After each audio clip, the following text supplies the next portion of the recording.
Hello दोस्तों, कैसे हैं आप लोग? उम्मीद करती हूँ स्वस्थ होंगे, मस्त होंगे और जीवन में कुछ बेहतरीन कर रहे होंगे। हम लोग पढ़ रहे हैं उपन्यास जिसका नाम है रुक जाना नहीं। इसके लेखक हैं आईएएस अफसर निशान जैन। इन्होंने ये उपन्यास एस्पेरेंट को ध्यान में लिखा है और उन्होंने कुछ मंत्र बताए हैं जो कि उनके गोल हासिल करने में सहायता हो सकते हैं। तो चलिए पढ़ते हैं और देखते हैं कि हम इससे क्या कुछ सीख सकते हैं। आज हम पढ़ने जा रहे हैं जिसका हेडिंग है क्या पढ़ रहे हैं आजकल। क्या पढ़ रहे हैं आजकल? मैंने अपने एक दोस्त से यूं ही एक शाम जब पूछा तो उसने मुझे एनसीईआरटी और योजना पत्रिका से लेकर इंडिया ईयरबुक और एम लक्ष्मीकांत तक न जाने कितने नाम गिना दिए। मैंने हल्की सी मुस्कान के साथ उससे दोबारा पूछा कि टेक्स्ट बुक्स और परीक्षा केंद्रित सामग्री के अलावा क्या पढ़ रहे हो आजकल। ये सवाल सुनकर वो चौंका और मुझे इस ध्यान से देखने लगा जैसे मैंने कोई अवांछित या अनपेक्षित सी बात पूछ ली हो होना क्या था। फिर वो शाम काफी विचारोत्तेजक और दिलचस्प गुजरी। उस शाम की बातचीत की कुछ जरूरी और काम की बातें आपसे साझा कर रहा हूँ। हम में से ज्यादातर लोग परीक्षाओं की तैयारी के दौरान बेहद सीमित और सक्रिय सा रवैया अपनाने की हिमायती होते हैं।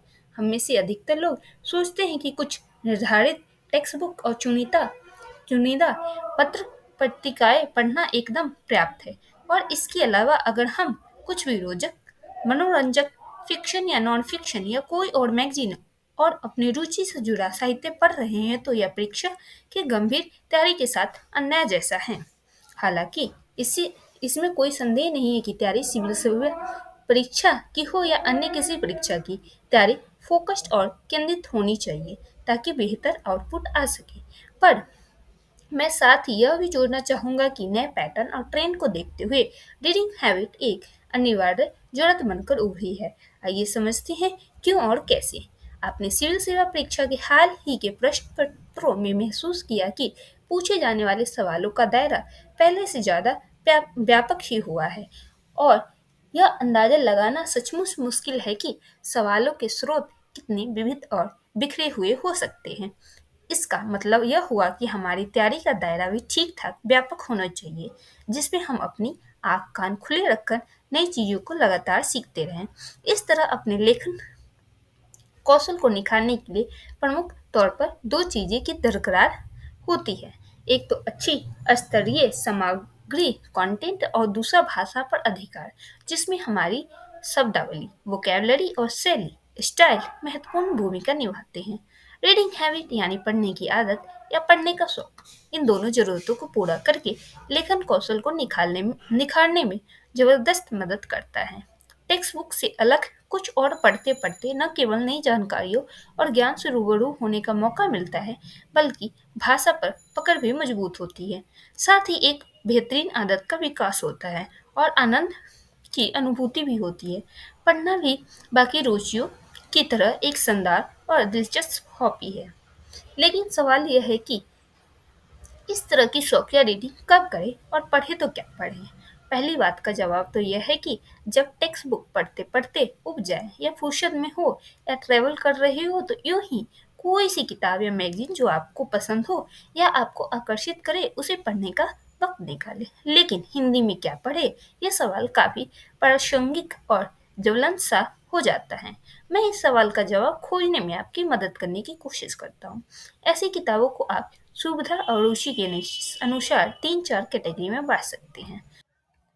पहली कैटेगरी में वो किताबें आती हैं जो सीधे सीधे परीक्षा के पाठ्यक्रम से जुड़ी नहीं है पर उन्हें पढ़कर सामान्य अध्ययन या विषय पर अपनी पकड़ मजबूत की जा सकती है और सोच का दायरा बढ़ाने एवं चिंतन की गहराई बढ़ाने में मदद मिलती है। ये किताबें इतिहास, राजनीति, शासन, अंतर्राष्ट्रीय संबंध, अर्थशास्त्र, समाज, नीति और दर्शन पर सामान्य रीडर की रुचि के हिसाब से लिखी जाती है और आपकी समझ को गहरा और व्यापक बनाती है।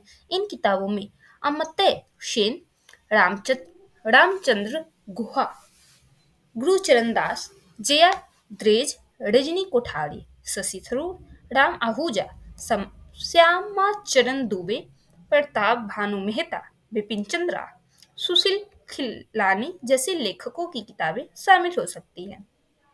इसमें से ज़्यादातर किताबों के बेहतरीन हिंदी अनुवादक आजकल बाजार में अमेज़न वेबसाइट पर उपलब्ध हैं।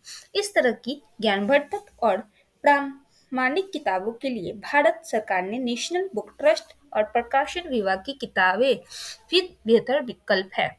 दूसरा तरह की किताबें है एवरग्रीन रोचक साहित्य किताबें, जैसे प्रेमचंद, जैनेन्द्र कुमार, चंद्रधर शर्मा गुरेरी, मोहन राकेश, धर्मवीर भारती, फणीश्वर नाथ रेणु, श्रीलाल शुक्ल, अमरकांत, हरिशंकर परशाई, शरद जोशी, काशीनाथ सिंह, उदय प्रकाश, चित्रा मुदगल, मैतई, पुष्पा आदि के उपन्यास, कहानियाँ, नाटक और व्यंग या क्लासिक साहित्य आपको विविध तरह के समाजों के सामाजिक, आर्थिक, राजनीतिक और मनोवैज्ञानिक जीवन और समस्याओं को समझने में मदद करके संवेदनशील बनाता है और भाषाई कौशलों का विकास होता है। सो अलग, अगर आप कविताओं में दिलचस्पी रखते हैं तो नि, नीला तो निराला प्रसाद निराला प्रसाद महादेवी पंत दिनकल मुक्तिबोध अज्ञे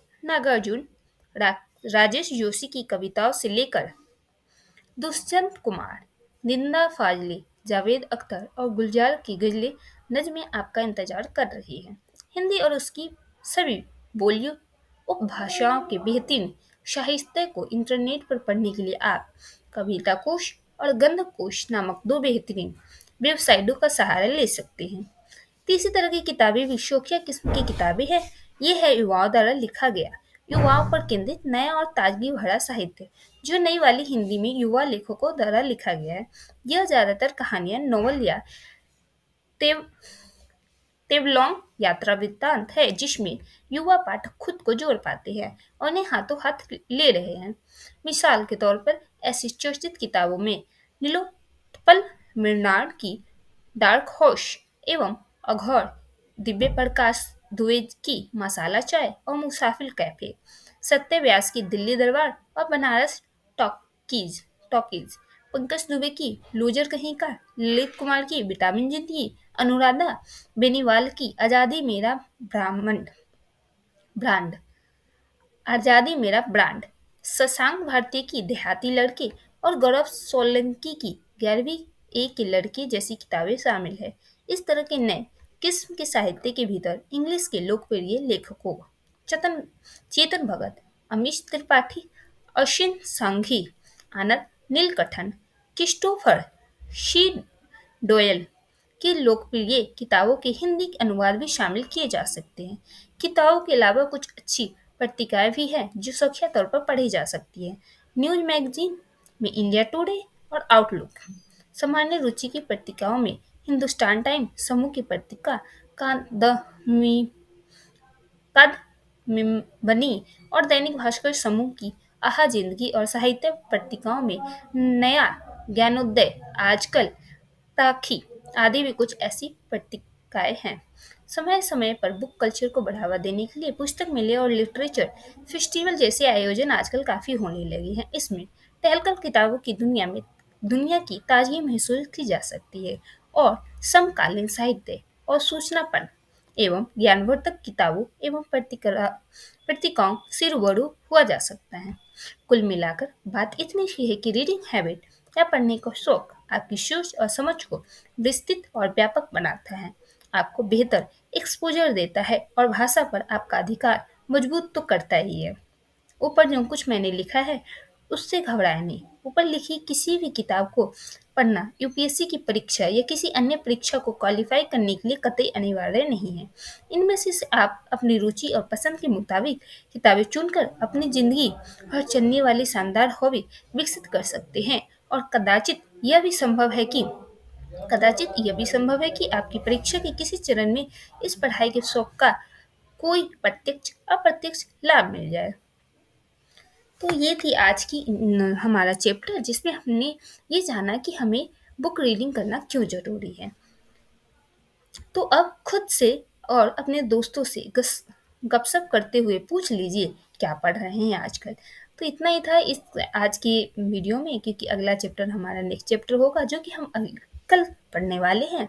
उम्मीद करती हूँ कि ये लेसन आपको पसंद आई होगी, क्योंकि इसमें हमने ये पढ़ा कि हमें बुक रीडिंग क्यों करनी चाहिए, ये इतनी महत्वपूर्ण क्यों है, ये हमारे ज्ञान को विकसित करता है, बहुत ही व्यापक एक्सपोजर देता है और बहुत सारी एक ये हमारी बहुत अच्छी हॉबी हो सकती है। तो उम्मीद करती हूँ कि आप लोगों ने भी आज ये ठाना होगा कि हम भी कुछ पढ़ना शुरू करते हैं, और मैं तो डेली एक चैप्टर हिंदी और इंग्लिश की लेकर आती ही हूँ। तो आप जुड़े रहने के लिए मेरे चैनल को सब्सक्राइब करें, अपने दोस्तों के साथ शेयर करें, जिससे कि हम पढ़ते रहें और अपने एक्सपोजर को बढ़ाते रहें। धन्यवाद दोस्तों, मिलती हूँ कल की वीडियो में, जब तक के लिए बाय बाय, टेक केयर।